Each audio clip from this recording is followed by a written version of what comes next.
Assalamualaikum warahmatullahi wabarakatuh. Salam sejahtera untuk anak-anakku sekalian. Kita bertemu lagi dalam pelajaran fikih kelas 11. Nah, pada kesempatan kali ini materi yang akan kita bahas adalah tentang bugot atau pemberontakan. Yang mana pada materi kali ini Ibu kaitkan pemberontakan ini dengan sikap ekstrim dalam beragama. Nah, mengapa kita perlu mempelajari materi tentang bugot dalam fikih? Karena sesuai dengan kompetisi dasarnya, bahwa yang pertama kita dapat mengamalkan sikap taat dan nasionalisme sebagai implementasi dari pengetahuan larangan bugot.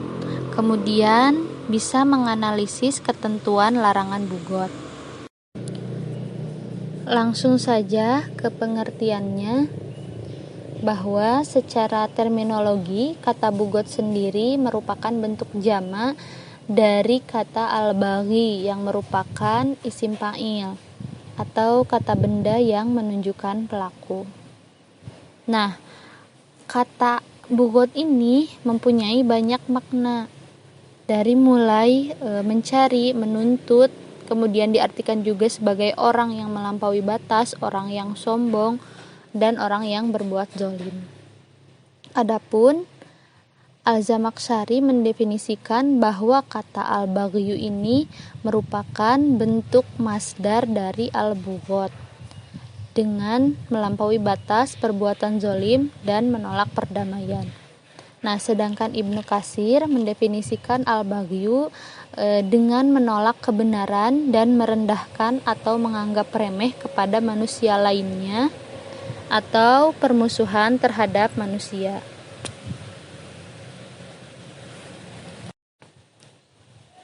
Adapun untuk kategori orang yang bisa dikatakan sebagai bugot, yang pertama bahwa orang itu memiliki kekuatan, baik berupa pengikut maupun dia itu memiliki senjata yang banyak.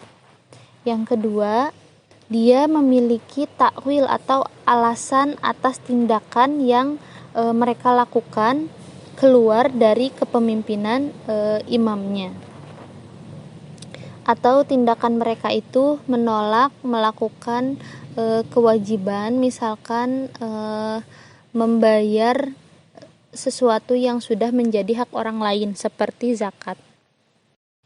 Kemudian yang ketiga, memiliki pengikut yang setia kepada mereka. Jadi dalam melakukan pemberontakan ini biasanya tidak hanya dilakukan oleh satu orang saja, tapi ada pengikutnya.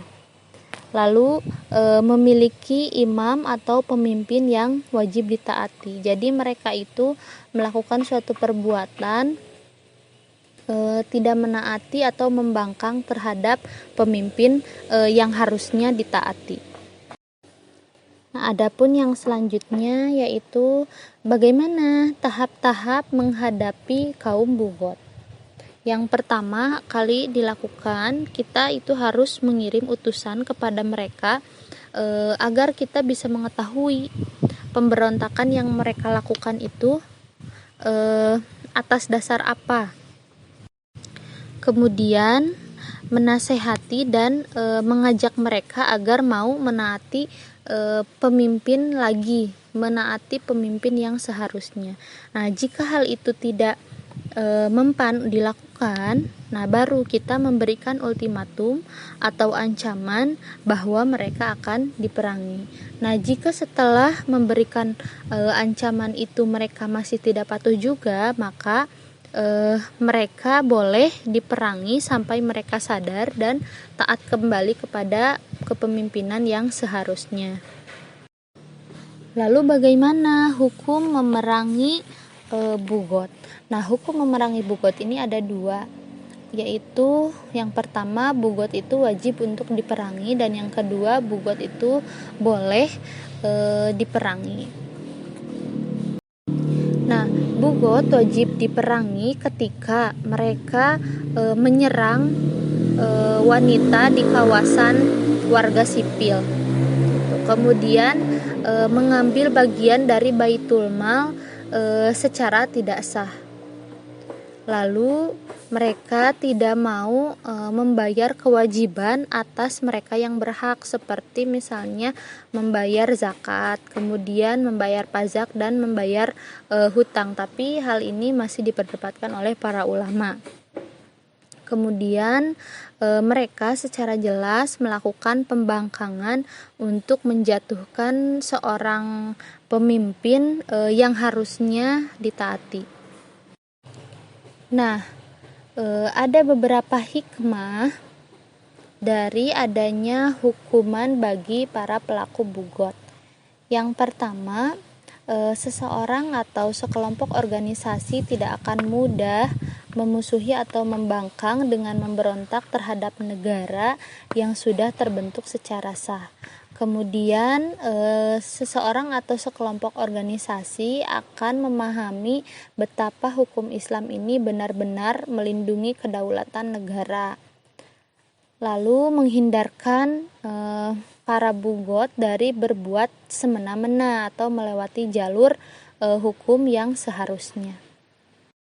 Kemudian memberikan efek jera pada para pelaku bugot dan memberikan pemahaman bahwa jika terdapat perbedaan terkait dengan jalan pemerintahan, maka mereka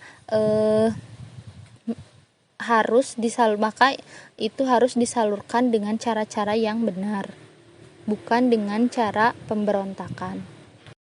Nah, adapun bugot dikategorikan sebagai bentuk perbuatan yang ekstrim ini karena di Indonesia sendiri sekarang sedang marak-maraknya semangat keberislaman, yang mana seharusnya simbol-simbol Islam ini diiringi dengan nilai-nilai akhlak yang luhur, terutama dalam kehidupan bertetangga, berbangsa, dan bernegara.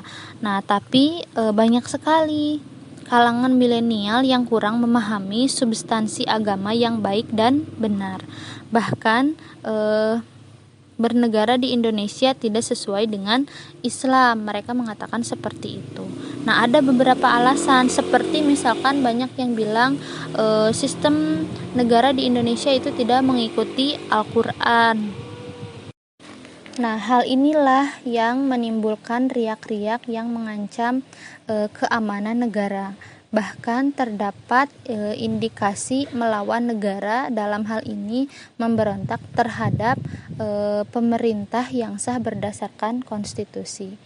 Nah, jadi banyak sekali orang yang memberontak bahwa mereka ini menginginkan Indonesia ini menjadi negara yang berjalan sesuai dengan Islam, dengan jalan yang tidak benar, karena menganggap bahwa konstitusi yang ada di Indonesia ini tidak sesuai dengan ajaran Islam, yang seharusnya mereka itu beragama yang moderat dengan memegang dua prinsip, yaitu adil dan berimbang. Nah, bersikap adil ini berarti menempatkan segala sesuatu pada tempatnya seraya melaksanakannya secara baik dan secepat mungkin. Nah, sedangkan sikap berimbang ini berarti selalu berada di tengah di antara dua kutub. Nah, dalam hal ibadah misalnya, seseorang moderat yakin bahwa beragama adalah melakukan pengabdian kepada Tuhan dalam bentuk menjalankan ajarannya yang berorientasi pada upaya untuk memuliakan manusia. Nah, jadi di sini bukan memberontak terhadap kepemimpinan negara, tapi tetap melakukan kewajiban kita sebagai orang yang beragama tanpa mengganggu orang lain atau konstitusi yang sudah ada di Indonesia. Karena memang kan Indonesia ini adalah negara yang terdiri dari agama-agama dan negara yang sangat menghormati prinsip beragama. Baik, Ibu cukupkan sekian untuk materi tentang Bugot hari ini. Tetap di rumah, jaga kesehatan. Wassalamualaikum warahmatullahi wabarakatuh.